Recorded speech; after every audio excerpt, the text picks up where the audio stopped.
Go. Okay, so breaking news. Just got this out over the wire here.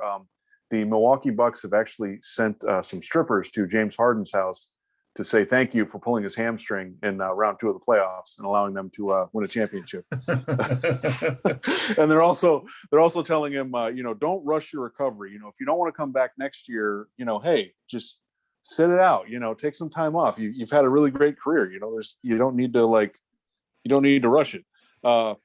Let's see. They also sent some the Bucks. They also sent some size 18 sneakers to Kevin Durant's house because he actually should wear 17, but he prefers to wear 18. And because he was wearing 18, his foot was on the 3-point line in Game 7, which prevented the Nets from beating the Bucks and eliminating them in the second round. Oh, that's fantastic. Also, and just closing one last piece of breaking news.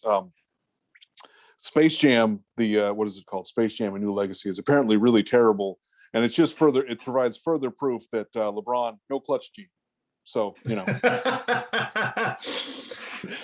Jordan will always be better, even on the silver screen. So for all of you Skip Bayless fans out there, pretty much, yeah. No, that's right. No clutch gene, or he just, but Giannis just picked it up, Yeah. Well, anyway, yeah, I don't want to be a hater because actually I was being a hater on Tuesday night when the Bucks won the championship. But yeah, I'm goofing around. Let's set this up. So yeah, we're Clark and I are watching the game.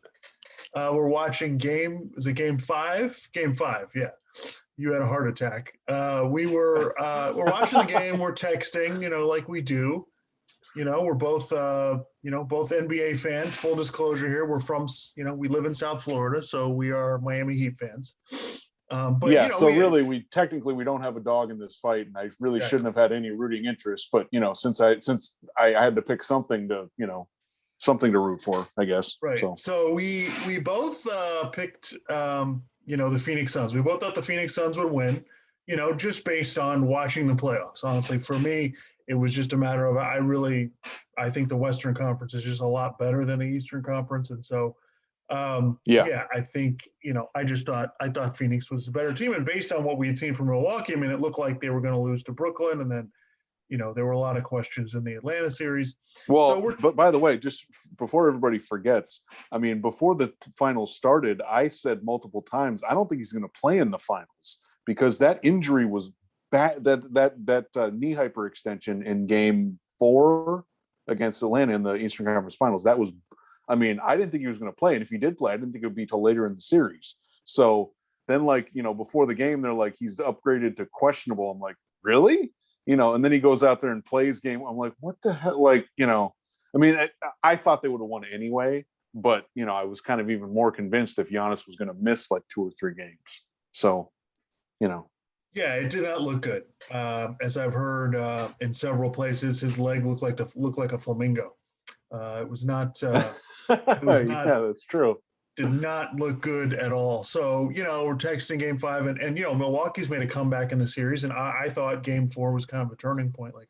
That was where I kind of expected Phoenix to kind of take control, and they weren't able to win. They probably should have, if not for Devin Booker getting in foul trouble. Right.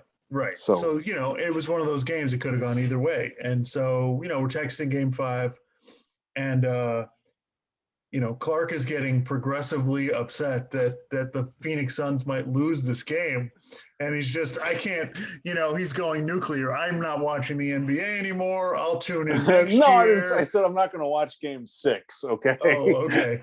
Which was ridiculous. Yeah, but no, I said I can't watch Game 6. This is ridiculous.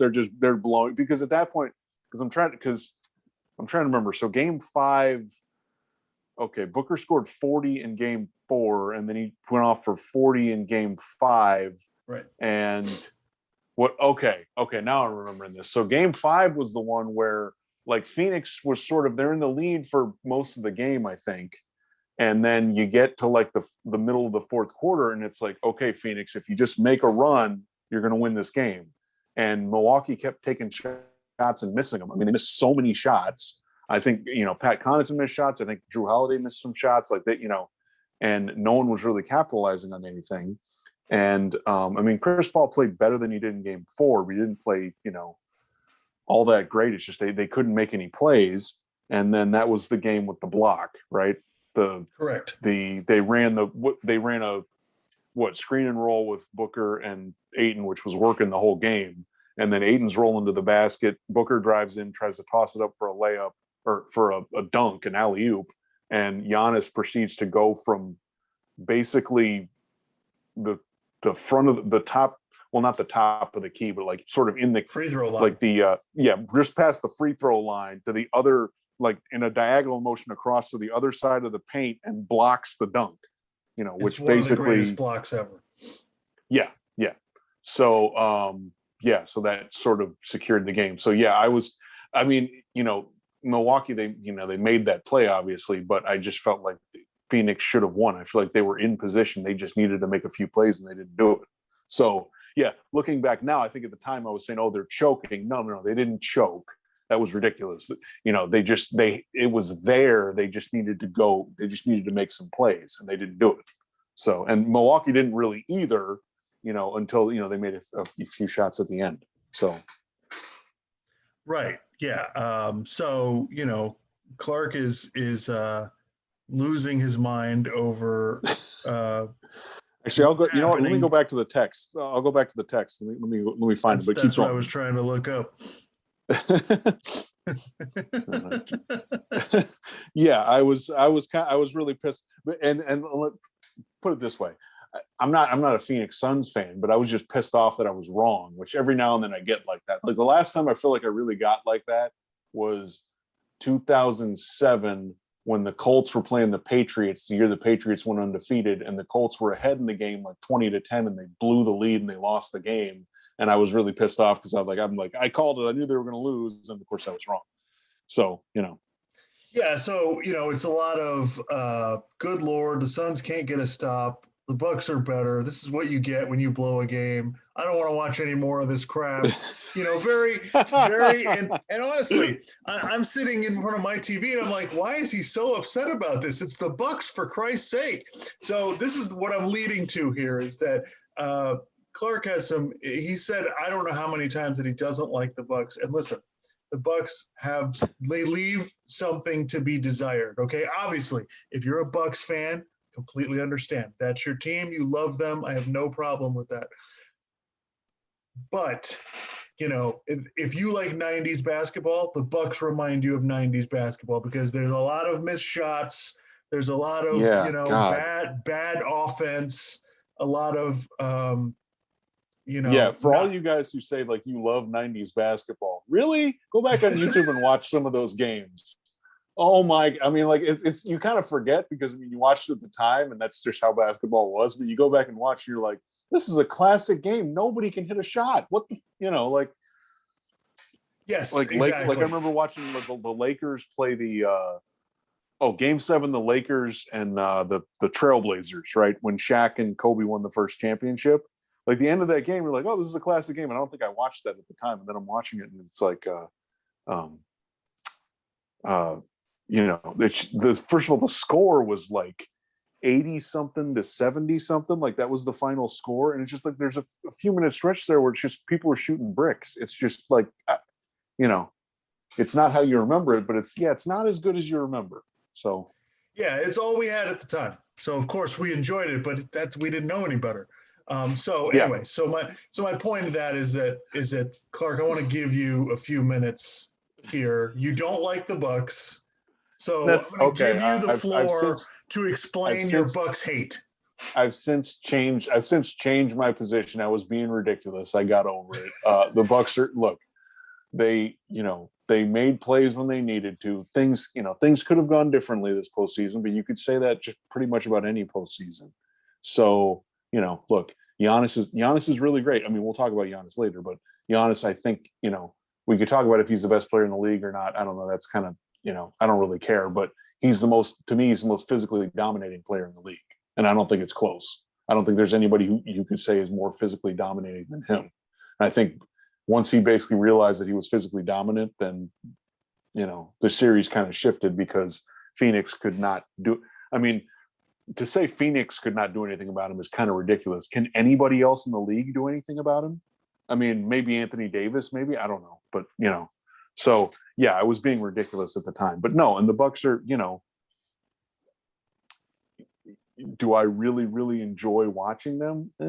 Not really. I mean, Giannis is kind of fun to watch because he's so dominating everybody else. But you know, Middleton, I got to give him credit. That guy just makes shots. He made a bunch of big shots this whole playoffs. So, and he makes. It's not like he just makes open threes. He makes contested fadeaway jump shots in big playoff games. So I gotta give him credit. He's really good. I thought Phoenix could win, and Phoenix could have won the series. But I just think I think my main kind of takeaway was just basically over the course of the series, the Bucks proved to be a really difficult matchup for the Suns. Even though again the Suns could have won the series, but it just the size and plus we've talked about this, when you have one of your best players is small like Chris Paul is, it just becomes very difficult. So yeah, I think that I would agree. I think that over the course of 6 games, the Milwaukee kind of wore them down, and I think that the Bucks dragged the Suns into the game that the Bucks wanted to play. Yeah, that's a pretty good way of looking. I mean, it's funny because after game, when did Saric get hurt? Was it game 1 or game? I think it was game 2, but I could be wrong. Okay. Yeah, no, I was on vacation. I was at a friend's house watching the game, and he got hurt. And I think I texted you that might be a big deal, and you were kind of like, I don't really know, but no, I think that did end up being a pretty big deal because they had to play 8 and more minutes because they just didn't. That's what's so funny. Like James Jones, everybody's been giving James Jones all this credit. He's the GM for Phoenix? Yes. Yeah. So they've been giving him all this credit, and yeah, that's fine. But I mean, they didn't have anybody really to back up Ayton. So that came back to bite them.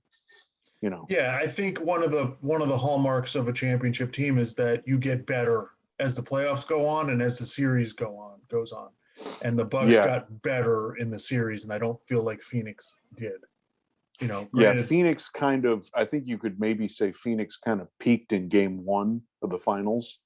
Right. Because I think, well, I don't know, Booker was kind of inconsistent, but again, I have to be careful banging on Devin Booker because he was inconsistent. It's the first time he's been in the playoffs and he scored 40 points twice in the finals.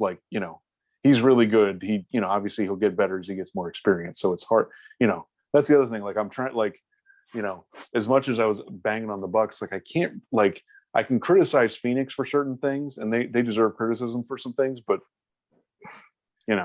right. I mean, the Bucks made the plays, they won the game. So it's not like there was some sort of blown call or, not like when the Raptors were playing the Warriors and Kevin Durant's not in the game. It's like, okay, well, I feel like if Kevin Durant was in the game, the Raptors would have lost. No, it's just the Bucks came out and they played better. So that's how it goes. Yeah, and I think there was a debate at the beginning of the series who would be the best player in the series, Giannis or Chris Paul. And by about game 2, it was obvious Giannis was the best player in the series, and there wasn't even a question.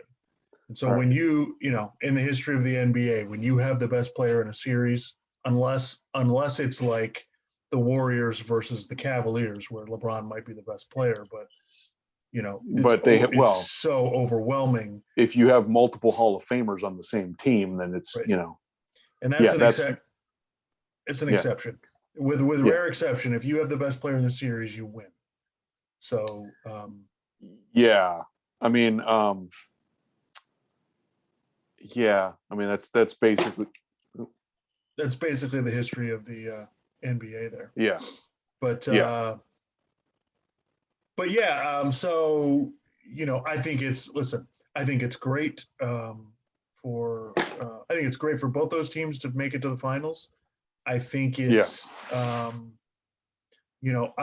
my personal opinion, I think Giannis was basically a top 5 player in the league before this, and now I think he's kind of cemented it as he's one of the best players in the league. And if you take into account, you could make the argument all around, right? If you use defense and offense, that he's the best player. Yeah, I mean, I think, to me that whole thing gets kind of like you end up splitting hairs because it's like, oh, this you're putting this guy number one over. It's like, I mean, to say it's weird because like you can say Kevin Durant's more skilled offensively than Giannis, but you're just saying that he's more skilled because he's a shooter. It's not that Giannis isn't skilled. I mean, him driving to the basket, he's, the fact that he's 6'11" and he can drive to the basket the way he can and cover that kind of ground. And then, he's like Euro stepping and doing all this other stuff, So yeah, he's incredibly skilled. And then it's kind of a question of, it's weird because it's almost like, should he try to be a better shooter or should he just physically dominate everybody like this? Because if he physically dominates people like this and then he just gets some shooting around him, then I don't know what the hell you're supposed to do. But anyway, we can go more into that like later. Yeah, let's do. I thought this was interesting because I started writing notes on this and then I just went through all this stuff. I think we should kind of go through the playoffs, like kind of round by round, not every single series because every series was not that interesting. But like we're not going to talk about the Wizards playing the. I don't even remember who the hell they played. The Wizards playing. If you can't remember the series, then it's probably not worth talking about. Yeah, exactly. Yeah. So let's see. The other thing I just think is interesting is kind of this is like the end of like this really weird 2 years where 2020 starts normal and then it stops because of COVID and then there's 4 months off and then there's the bubble and then there's like 2 months off and then the next season starts and it's a 72 game season. It's this condensed thing and you start off with really no fans and then slowly you start getting more fans in the arenas until you get to the playoffs and it's full arenas and Madison Square Garden going crazy and whatever game that was when they played Atlanta. So let's see. So if we kind of go back, it's interesting just because you go through, you think about some of the different narratives people might have had at the beginning of the year and how it compares to now. So like things start off, the Lakers won the championship last year. They start off like 21-6 and they look really, really good. I mean, they're not exactly the same team as last year. They made some changes, whatever, but they look really good. And then, as would obviously happen numerous times, people get hurt. So LeBron gets hurt, Anthony Davis gets hurt, and they're out for, I don't remember what it was. Like AD was out for like 6 weeks. Well, like, longer than that. I think he was out from February until the end of the regular season. Yeah, LeBron was out a month or more. Yeah, he might have been more than that. Yeah. He probably was about 6 weeks. Yeah. So that kind of, and it's crazy because he was kind of, people were like, LeBron could win another MVP and then, throw that out the window. So, and then of course the other thing, Brooklyn makes a trade for James Harden and, but then because of various injuries to all three of them, they only end up playing something like 8 games together the entire year, which is odd, which I think kind of contributed to people like, I don't know about this because I didn't know about this team either. And then they started kind of playing well. And I was like, all right, maybe they actually can, even though they're terrible at defense. And then it's so funny. The Clippers literally, it felt like numerous times went from one end of the spectrum to the other where we're like, I don't know what the hell to do with this team. Like, and then we're like, this team's actually really good. And then what the hell's going on now? I don't understand. Like, because remember at the end of the year, we're all like, yeah, they're talented, but they're really bad at the end of games. Like, I don't know what the hell's going on. So you get into the playoffs, you're like, I don't really know what the hell to make of this team. They're the ultimate Jekyll and Hyde team. I mean, just throughout the season, it's just crazy, and plus, and then of course, you remember Kawhi does the load management thing. So he's missing a bunch of games. Paul George missed some games too. So it's, and then of course, Denver, Jamal Murray gets injured. So that kind of, they look pretty good. That kind of throws a wrench into that. And then the playoffs start and then we're kind of like, all right, maybe things are going to kind of get back to some sense of normalcy, right? Like Brooklyn destroys the Celtics because the Celtics just are no match for them because they got, the Brooklyn has all 3 guys playing. So that happens. And then the Lakers, they lose game 1 against Phoenix, but then they win the next 2. AD looks really good. And we're kind of like, all right, I think I even said this at the time, LeBron's probably going to figure this out by the conference finals. He'll be back to himself and, they'll probably have a chance to get to the finals. But of course, no. Anthony Davis pulls his groin in Game 4, and then the Suns proceed to win like 9 games in a row. They eliminate the Lakers, and then what's crazy about the Suns is basically by Game 4 against Denver, because they played Denver in the next round, you're thinking, okay, and Chris Paul scored like 40 points or something. And then he's hugging Monty Williams at the end of the game. And it's kind of like, you know what? I think everything's going to shake out for the Suns. Things are going to work. And Chris Paul gets COVID and he's out for the next 2 games in the next series. So literally the whole playoffs, you go from, well, I think this is how things are going to work. Yeah, this is good. And somebody gets hurt or something else happens, So, right. And even with Chris Paul out, they win those first 2 games, which is, yeah. Well, no. And the other thing that's crazy is like because Chris Paul dealt with a bunch of injuries over the course of the playoffs. I mean, like in the Lakers series, he injured his shoulder in Game 1, and then he wasn't that good for like the middle of the series. By the end of the series, he got back to himself. And then with Denver, when he played Denver, he was really good. So, and then the Clippers. I mean, it's really funny. You look back at how they went through the playoffs. Like they get down to Dallas 0-2, they lose both their home games, and you're like, oh, they're done. And like you're watching sports analysis shows, everybody said they're done. They're like, oh yeah, it's over, And then Game 3 is in Dallas, and Dallas starts off. They hit a bunch of threes and stuff. They went up like 29-10 or 29-8 or something like that, and you're thinking, oh my God, they're about to get swept. Like who's Steve Ballmer gonna fire? Who's gonna get kicked off the team or whatever. But of course they come back. They look. Paul George is really consistent. He scored like 20 points like several games in a row, like from like the middle of the first round until like the conference finals, I think. It's kind of funny. Like if you didn't get pushed to the brink in this playoffs, then you weren't really in it. You know what I mean? Like Milwaukee got pushed to the brink against Brooklyn. It looked like they were in serious trouble when Giannis got hurt against Atlanta. It looked like, the Hawks were, fired up, young team that looked like they were ready to take them down. And then it looked like Milwaukee was in trouble. It looked like Milwaukee was about to lose to Phoenix. And, it's like Phoenix looked like they were about to lose to the Lakers. So it's just kind of funny. Like you get a few games go differently in this playoffs, you have a completely different result. Yeah. It's like you literally you shake up an 8-ball and you get a different response every time. Yeah. And that's kind of how this playoffs was, which honestly, as a TV viewer, it was fantastic. Yeah. So well then it's so funny because you go from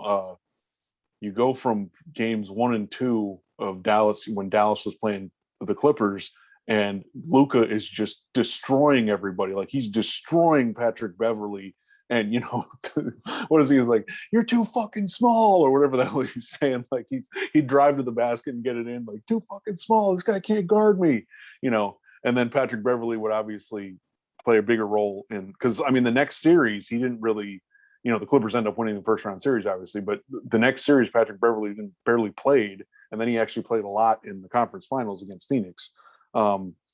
But yeah, so you kind of, the Clippers Dallas series winds on, and you kind of like, all right, Dallas, you know what, they're not that good. Outside of Luka, they don't really have anything. So so we're like, all right, I think the Clippers, they're good, but can they really win a championship? I don't know, because that series was just kind of up and down. And then of course the next round they go down 0-2 to Utah, and it's like, well, what but granted, everybody didn't kind of lose hope there, And it looked like it looked like the Clipper. Kawhi gets hurt. It looks like there's no way they're going to beat Utah. Utah's up 25 points in Game 6. You're like, this is done. They're not. They look like they were dead to rights, and they come back and win. Like you can't. Well, no, and then it was basically, it was so crazy because they get down 0-2, and then the Clippers come back, they win the next 2 games, and like the Game 4, like the Clippers look really good, and they were beating them badly, and then Kawhi, he's running down the floor, and he's hopping around because his knee looks messed up, and we're kind of like, all right, that didn't look that bad, because I think he stayed in the game a little bit, so people are like, all right, he'll probably be back, whatever, but at the same time, you're like, no Kawhi. And it's like, he's probably not coming back for the rest of the series. You're like, oh, well, I think they're kind of done. I mean, what are you going to rely on? Paul George, who then proceeds to go out and have the game of his life. He scores like 37 points and they win that one. And then the crazy game 6 where, they were up 25 in the first half and they still lose. Terrence Mann. Yeah, Terrence Mann. That's what everybody totally forgets about Terrence Mann. And then, of course, Rudy Gobert was basically getting torched because he couldn't, he's not that athletic in terms of moving around toward the 3-point line. So what we get to the conference finals. We got Phoenix playing the Clippers. Yep. And remember, Chris Paul was out with COVID. And then the Eastern Conference, you get the Bucks Nets series, which we kind of thought, I think the Bucks could win this series, but we were kind of like, I don't know if they can, do enough to stop James Harden and Kyrie Irving and Kevin Durant. Well, wouldn't you know it, with 43 seconds into game 1, James Harden pulls his hamstring. So at that point we're like, okay, but then, I mean, we watched game 1, every minute of game 1, basically. I mean, Brooklyn was in control the entire way. I don't think Milwaukee led in that game. Well, then game 2. I would be really interested to know, has anybody won the championship and lost one of their playoff games by 50? I mean, that's right. Because game 2, has anyone ever done that? Because it's inexplicable. It's so crazy that the Bucks ended up winning the championship, because you go back to that and you're like, they were down 2-0 and people were like, it's over. Like, they're going to lose. Budenholzer's probably going to get fired. Like, what, they gave up all this stuff for Drew Holiday and they're going to lose in the second round, Game 3 was kind of it was kind of a low scoring game. Kevin Durant had like he was ridiculous. I don't remember how many points he scored. I mean, at one point he scored like 19 points in the third quarter or something like that, or the fourth quarter. But Milwaukee kept it close. And then, like, one of the last plays of the game, I think Kevin Durant was just worn out because he's standing over in the corner and they inbound the ball to Bruce Brown. And he's like, I remember listening to Bill Simmons' podcast where he goes, yeah, Bruce Brown gets the ball and is like, don't worry, Kevin, I got this. And he drives down the lane to try to score. And of course he doesn't score because, he's Bruce Brown. So yeah, they lose that game. And then it's kind of like, yeah, but you know what? I mean, Brooklyn, they're the better team. Like, they're going to win, So we get into game 4 and then Kyrie Irving, screws up his ankle. And it's like, of course, more injuries. And then, basically it's like the rest of the series kind of pinballs back and forth because, Steve Nash, I guess he learned this from Mike D'Antoni, because he just started playing Kevin Durant like basically every minute of every game from game 5 to game 7, which I don't know. You could say that maybe that was a bad idea, but I don't know what the hell else he was going to do. I mean, who else did he have on that team? So it was crazy because Brooklyn wins game 5 somehow, even though it's, it looks like there's a close game. There's no way. And it felt like Milwaukee really blew an opportunity. But you're sitting there after the game and you're looking at it going, well, they can still win this series because Brooklyn was basically a one-man team. And, you're wondering how they're going to be able to win another game. And, and then, Kevin almost did. Yeah. Kevin Durant goes, scores like, I don't know, was it like 47 points, I think, in game 5? Like, he was just insane. So they win that game and you're thinking, all right, Brooklyn's got this, but Kevin Durant's exhausted. So game 6, they lose, and then you go to game 7, game 7 was awesome. That was one of the best games of the playoffs. And it's kind of, back and forth. And then what was it? The end of regulation, Kevin Durant pulls up, hits a shot, and it's like, yeah, but his foot was on the line, which, as I mentioned earlier, he's wearing size 18 shoes, I think, even though he's got size 17 feet, which his foot was a little bit longer, so it was on the line. So, and it's funny because you watch the play and like Durant makes the shot and then he's kind of pulling back and he knows that his foot was on the line. He's like, damn it, I meant to hit a 3 to win the game, because there would have been like something like 1 second left, I think, when he hit the shot. So anyway, so it's tied. It goes to overtime. Giannis hits a shot over Durant, and then Durant takes a 3 to try to win the game, and he airballs it because he's been playing almost every minute of the last like 3 games. So Yeah, you could see in that series there, it looked like Brooklyn kind of ran out of gas. And you know what? Honestly, that's kind of what happened with Milwaukee in every series. Like they just kept going, and Milwaukee didn't run out of gas, and the other team kind of did. You could Yeah, see it with Brooklyn, you could see it with Atlanta, you could see it with Phoenix. They just kind of outlasted everybody, and it had a lot to do with they were basically healthy. They didn't have, yeah, Giannis. Almost, it looked like Giannis was going to be injured, but he managed to come back and be himself. yeah. So yeah, and then the Bucks going to the conference finals. They're playing Atlanta, and I think that the thing with Milwaukee is we kept expecting them. We're like, well, if you're going to win a championship, then you should look like a championship team. But they, at no point did they really like there's points where they dominate teams, but a lot of times it's kind of like a series is like back and forth, back and forth, back and forth, and then they just kind of pull it out in the end. So people don't. It's hard to like. You keep thinking like there's another gear they're going to get to, and they don't really, because they don't offensively. I guess they're just not as skilled, so they can't really like blow teams away, enough unless like against Phoenix. I just feel like they were more physically dominating, so it just kind of worked out that way. But you know, so yeah, it was kind of. I think I had like basically like five takeaways from the playoffs. Is basically injuries changed everything. Well, put it this way: injuries eliminated a few possible outcomes that we kind of thought were going to happen. Right. I mean, if people didn't get hurt, then who knows? I mean, maybe the Lakers would have lost to somebody else in the playoffs. Maybe if they had to play the Clippers, they would have lost. Who knows? But it kind of they had eliminated them, and then the Clippers, like, I mean, they almost beat Phoenix, but that getting Kawhi hurt just kind of it's like, well, there's only so much they can do. It So had it had a little bit of an NCAA tournament feel to it, where it's kind of, you get an upset over here and that changes the way the bracket looks. So you end up yeah, getting a different team than you expected. And it was kind of like that. It was kind of like every night you had to watch, because yeah, you didn't know, you didn't know what was going to happen. Even when it looked like, oh, well, this team probably is going to win. They ended up not winning. yeah. Yeah, so it just kind of again, the other takeaway was basically what we knew what would happen and then we didn't.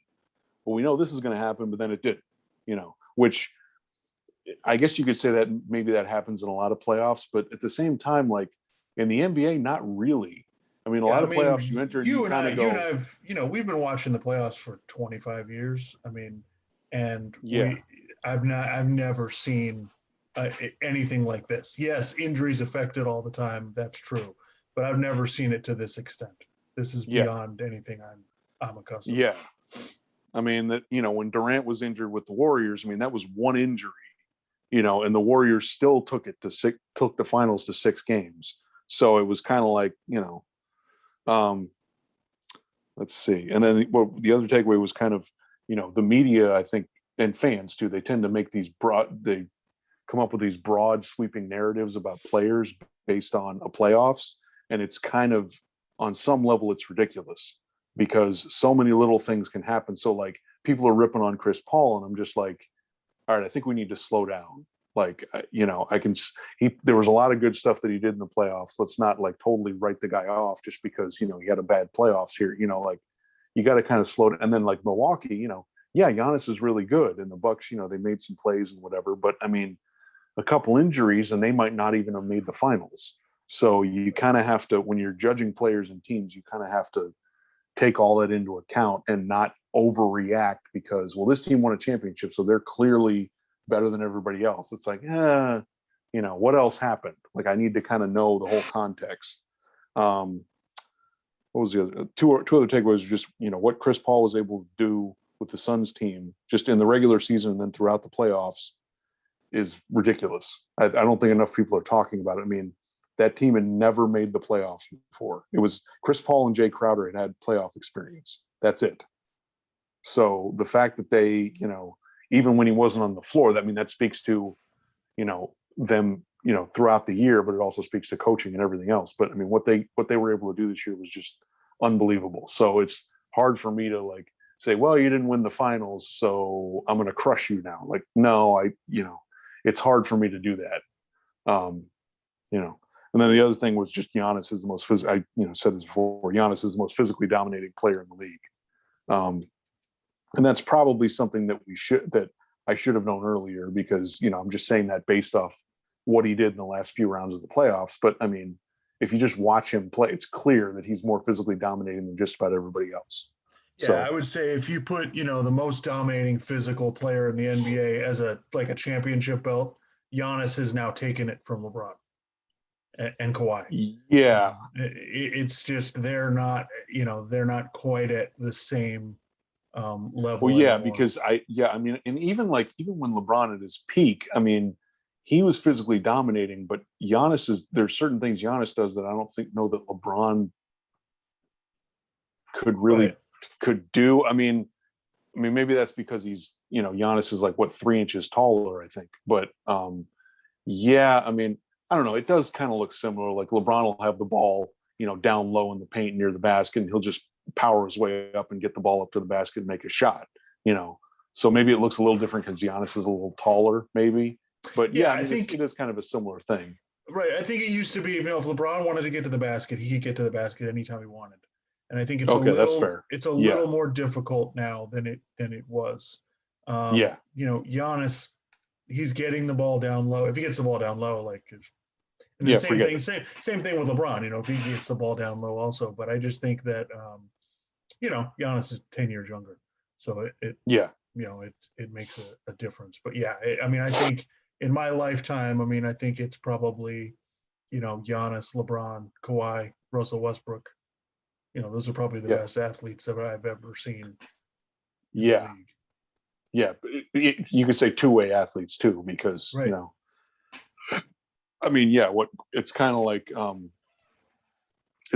you see a progression with athletes where it's like LeBron, and then you get Giannis, who it's like, Giannis is doing chase down blocks that even maybe could LeBron have still done some of these things? I don't know. Maybe, it's probably the only one. Right. There's some similarities, they do some of the similar things, and in transition, they're both completely unstoppable.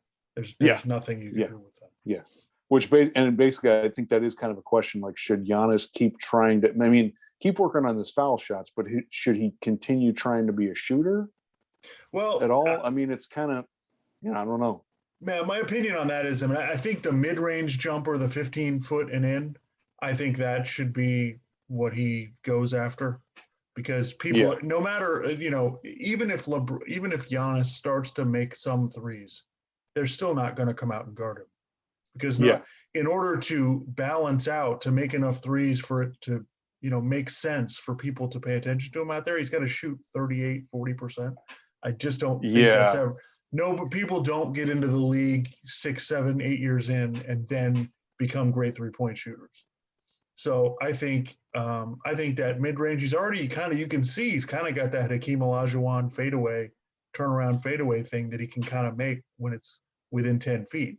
So I think that should be, that improved. And then he was making plays too. Milwaukee, you have to give them credit, because one of the best things they did was they're like, all right, stop this whole Giannis having it at the top of the key and initiating the offense, unless he's driving right to the basket. Like, give it to, Holiday or Middleton and let them kind of do stuff. And then if Giannis is out on the wing, don't necessarily shoot a three, make the right pass, and then move without the ball, which kind of he was already doing, but I think he kind of just played to his strengths more. And then it's kind of like, he was already a physically dominating athlete, but I guess just because he played to his strengths so much in the last few games of the finals, I think everybody's like, oh, okay, because that's what you're left with. That's the last thing you saw was him, him driving to the basket and just making the right play. So. Yeah, no, and if you get, it turns into, as he gets more experience, he gets the ball below the free throw line, he's a threat to do anything. He's a threat to score. He's a threat to shoot the ball right from there. Yeah. He's a threat to pass the ball. Like, it's, rolling to the rim. Like, he's just got a million options. The sky's the limit. I think, it bothers me that last year people kept complaining about, Giannis not being able to get it done, which is the way, listen, this is the way sports media works. I get it. But it just kind of blows me away that he goes from last year, he's the guy who can't get it done, to this year, he's the best player in the NBA. It's, we have there's no middle ground to the way we do things. He's either the best in the league or he's, can't get it done, which is, that's which a is failure on the media's part.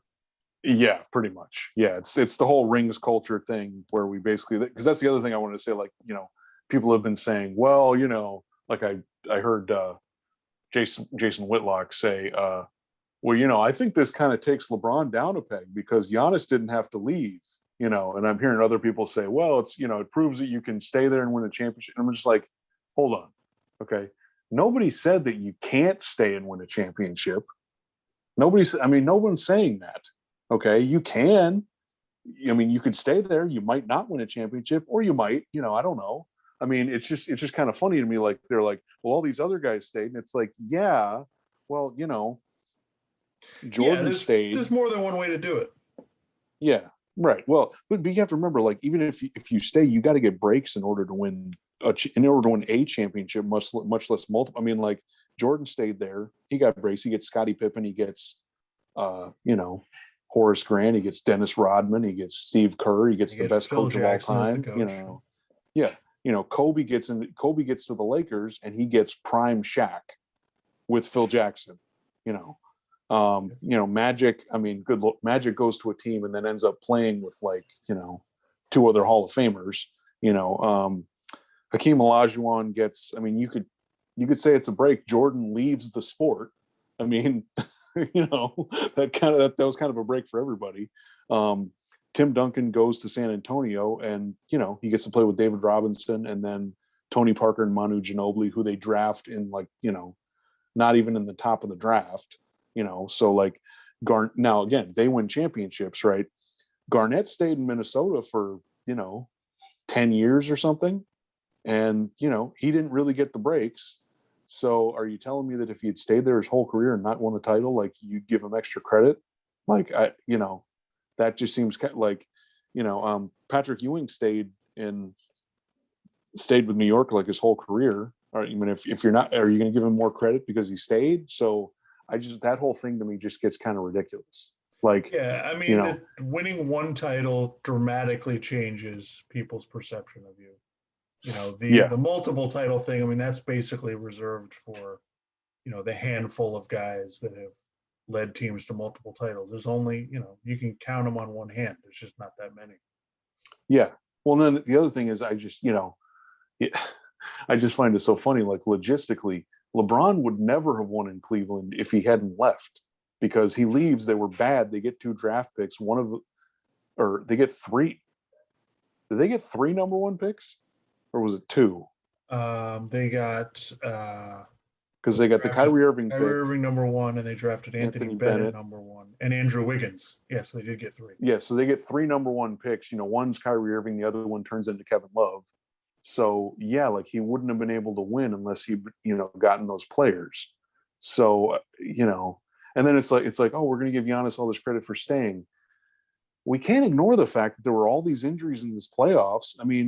They were down 2-0 to Brooklyn, and it looked like they were going to lose even without James Harden in there. So, like, I just think at the end of the day, you just basically go, Giannis has 1 title, LeBron's got 4, and it's kind of worth the same. Or not, I'm not saying 1 title is worth 4, but I'm saying each title is a title. That's what it is. Like, let's not, and if a guy doesn't get a title, you have to look at all the context of everything before, I'm not necessarily going to jump down your throat if you didn't win a title. If they're like, the thing with Chris Paul is like, when did he have the best team? He's never had the best team. So if you have the best team and you lose, then it's like, okay, then I feel like we should criticize you because it feels like you should have gotten it done. Yeah. So here's my my Chris Paul take is this. I think that Chris Paul has always had to be the best player on every team he's been on. Yeah. He was the best player on the New Orleans team. When he went to the Clippers, he had to be the best player. And, because Blake Griffin, good all-star player, but not a pantheon, change your franchise type of guy. And so there's there's when you're 6'1", there's limitations. And, Yeah. unless and Chris Paul is a good scorer, but he's not a great scorer. He's not a, Michael Jordan, James Harden level scorer, which makes it difficult when you have a 6-foot guy trying to take your team and be the best player. And on Phoenix, I don't think he was the best player, but he kind of had to be the best. When he was the best player, that's when they were their best. Yeah. And so it's hard. It was just hard for him to do it. I think the adjustment going from the Clippers to Houston for Chris Paul was that, you could kind of see it. It looked like to me, especially in the second year with Houston, that he was kind of at another point of his career, that, he wasn't going to be able to get you 25 or 30 every game. That was going to be really hard to do. And you see, he gets banged up, and, he made it through the playoffs, but it was a struggle. So he made it through, but he was injured a bunch. Right. So I mean, he had the shoulder injury. He had his hand was injured. Then he gets COVID. He has to come back from that. So yeah, I mean, I'm not going to use that as an excuse, but I mean, to expect him to get through the playoffs without getting injured is kind of ridiculous, because he's 6 foot tall. Like, if he's in there banging around with people, like, most point guards have somebody else on their team that they're getting the ball to, that's helping them, that gives them a real chance to win it. John Stockton had Karl Malone. Isaiah Thomas, that Pistons team was really, really good. They had lots of good players on it. And you're right. Your argument about Chris Paul didn't really have the best team is a fair argument. They never really had the best team. Yeah, and like what I'd say, so for instance, when LeBron lost when Miami lost to the Mavericks in 2011, I feel like most people think that LeBron had the best team and he lost, and he should get criticized for it. Because he didn't play that well. I mean, he had one game where he scored like 8 points. I mean, so, that's the thing where I think it's totally fair to criticize somebody. But, I wouldn't criticize, LeBron for losing to the Warriors, 3 out of 4 times. I mean, the team was just better, and he had injuries that on his own team that, were very difficult to overcome. And they did manage to beat him once. Yeah. And even that, I mean, Draymond Green gets suspended, Andrew Bogut gets injured, like, and they win game 7 when, it's tied at 89. And it's basically like, well, somebody's got to make a shot, and Kyrie made a shot, so, and then it's just, in terms of small players, I mean, Steph Curry's taller than Chris Paul, but I mean, how many breaks did Steph Curry get to win that first title? And again, he's got a title. I'm not taking it away from him, but I mean, they get to the finals, and you could tell the Warriors have never been there before. So they're trying to figure stuff out. And, then Kyrie Irving goes down, and Kevin Love was already out. So, and then they still get down 2-1. So, and then they're able to pull it out. But I mean, and then Steph Curry didn't get hurt that playoffs, like at all, which was a rarity throughout his career up to that point, because, part of the reason they were able to have that whole team together was because Steph Curry kept getting hurt. So he couldn't get as much money as he wanted. So they could keep the whole team together. So it's like I'm supposed to, I look at that and they go, he got all these breaks, but I'm supposed to say, I'm supposed to rip Chris Paul in comparison to that because Chris Paul didn't get those breaks, and I guess maybe people are being harder on him because they feel like he did get some breaks this playoffs, because Anthony Davis goes down, Kawhi goes down. Yeah, right. But still, I mean, I just feel like over the course of the series against the Bucks, it was a really difficult matchup. I think that's part of the reason Chris Paul struggled. So, yeah, I would definitely agree. So, any more takes on the playoffs? Anything Anything you wanted to get to? Think. I think that was pretty much it. I mean, I do think it's kind of funny though, like, if think about it this way, what if Anthony Davis doesn't get hurt? I don't know what would happen in the rest of the playoffs. But say Anthony Davis doesn't get hurt and the Lakers win that series, right? Right. What would people be saying? They'd be like, well, Chris Paul did a great job with his team. He goes to another team, they win, they get to the playoffs, and of course they lose to a better team, but whatever. And it almost feels like that would have been better than them losing in the finals. You know what I mean? Like I'm to the media, you know what I mean? Not to me, but I'm just saying I feel it almost feels like people rip on you more for losing the finals than, oh, you just lost in the first round. Okay. Like, you know, I guess if it was unexpected that you make the finals, then people almost rip on you more that you lost, you know. So Yeah, and just, this is the craziness of sports. Like the margins, this is how thin the margins are. You know what I mean? yeah, Between there's a small difference between Phoenix losing in the first round and going to the finals, and Milwaukee losing in the second round and winning the title. It yeah, just it's one of those, it's crazy. And but you get that one trophy, that one banner, you hang it up and it stays there forever. yeah, yeah. So yeah, I think probably the media and the fans should probably uh some of their standards are kind of ridiculous, and it seems like the goalposts always shift, you know. So, and there's also just there's no like, I mean, like I said, like people criticize you for losing in the finals, and like almost like reaching the finals isn't an accomplishment. No, it's an accomplishment. You know, I know people want to rip on it like, oh, well, you didn't win the whole thing, so it doesn't matter. No, no, no, no, no.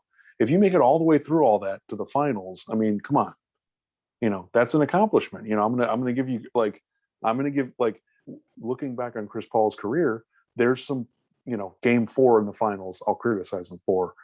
Losing game 5, or no, 2-2, yeah, losing game 5 to Oklahoma City in 2014, where he gets the ball stolen from him by Westbrook. I mean, they were in control of the game. Yeah, I'll kind of criticize him for that. But beyond that, it's kind of like, the dude's 6 foot tall. Am I going to criticize him for pulling his hamstring against the Warriors in 2018? Like, no. I mean, so again, there's things I could criticize him for, but at the same time, it's like, he's 6 foot tall. I think he's doing about as well as you could expect him to do. You know.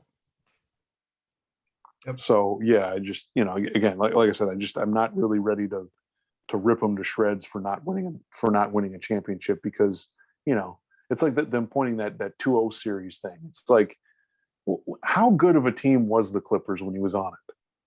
Like, Right. like for instance, like we could rip on them for losing to Houston when they were up 3-1 in the semifinals in 2015, right? And it's like, okay, well, say they won that series, they would have had to play the Warriors. Like, would they have beaten the Warriors? I don't know. I mean, that's hypothetical, but like, so it's like, I don't know. I think people need to kind of slow down. So, Yeah, I would agree. So, are there any storylines, anything really interest you about next season? You want to see how it goes? yeah. So look, that's a good. Yeah. So looking ahead to next year, that's a good one. Uh, I think we'll see. We'll see what happens next year, as far, particularly. I mean, if Brooklyn is healthy, then I'm picking them. I think maybe the Milwaukee gives them a better series than I would have thought at first, but I'll kind of take them. I mean, it's like, could Giannis make the finals again or win multiple titles? Possibly. I mean, it depends on, there's a variety of things it depends on. You got to get certain breaks, and I just think people need to slow down and, oh, this guy's going to win multiple titles. Maybe, I think but I think the advantage Milwaukee has, though, is that they can still get better. They have room to get better, and they've been playing. Most of those guys have been playing together a while now. Like that's fair. Giannis has been playing with Middleton for 7-8 years. So I think they have room to where they can get better, and so that I think That's fair. Yeah. we have to kind of Yeah. look at Well, it and in that's the that other thing. I don't context. want to overreact about Brooklyn. Outside of Brooklyn, I, I have a hard time seeing who's going to be. Again, Philadelphia. We'll see what they do with Ben Simmons, because that could be interesting. Maybe they make a move and they kind of get everything working the way it needs to, and then maybe you can give Milwaukee a really good series. So, but it is still the Eastern Conference. Like, Atlanta. How much better is Atlanta going to get? Like, Trae Young will get better, but I don't know. And then the rest of it, I mean, Miami, no, Boston, they're going to have to make some kind of move. I mean, outside of that, it's kind of, I think it's maybe it's more interesting to see like, well, can they beat whoever comes out of the West? Because we don't really think it's going to be Phoenix again. If they have to play the Lakers or they have to play, the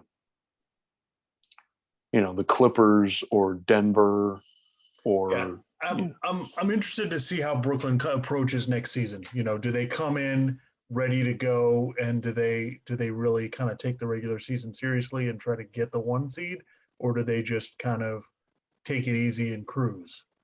Because I think hopefully they've seen from what happened in the playoffs that they've got to work a lot of these things out, be healthy, get through the regular season, try to manage everything, but they've still got to, you got to achieve some level of chemistry.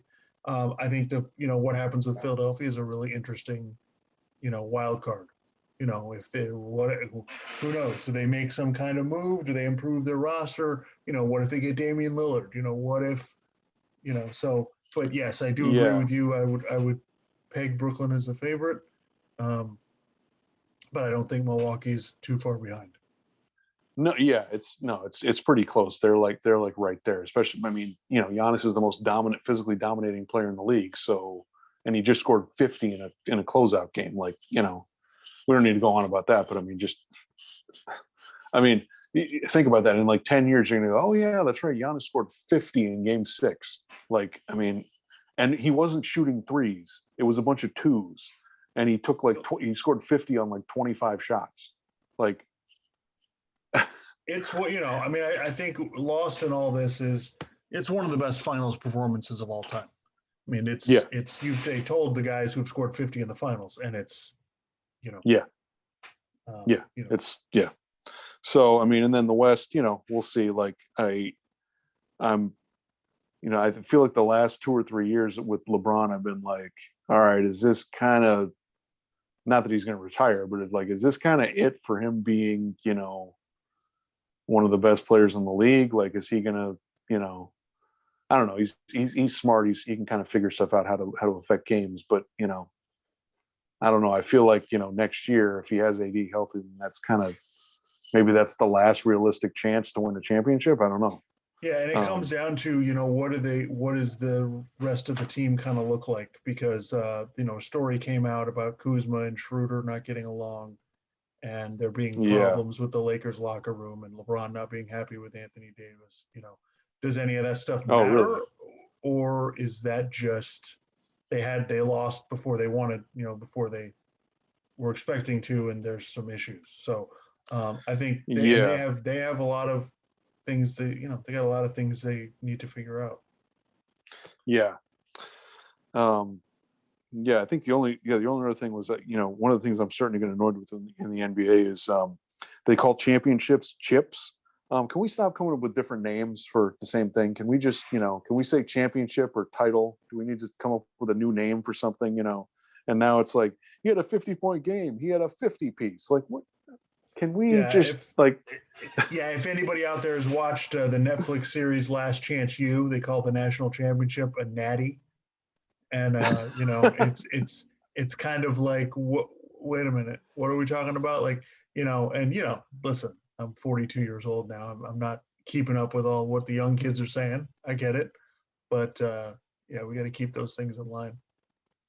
But I'm excited. I'm really excited for next season because I think there's just this year. Well, I think it'll be the most normal year we've had in 3 years. So having what's happened so far sets up next season so well. The drama. Yeah. Can Milwaukee do it again? Was that for real? Can Phoenix do it again? Was that for real? Or any of these teams, if they have their guys healthy, would they have done better? So I think this is what's great about sports, and especially the NBA, is it just gives you all of these things that to think about and to talk about. Yeah.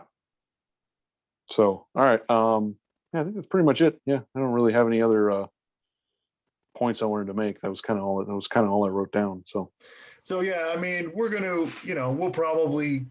big NBA fans. We'll probably talk about that a lot, but we're not pros. Yeah, we got. I mean, the next couple podcasts we'll probably talk about free agency. Which is free agency, which is coming up.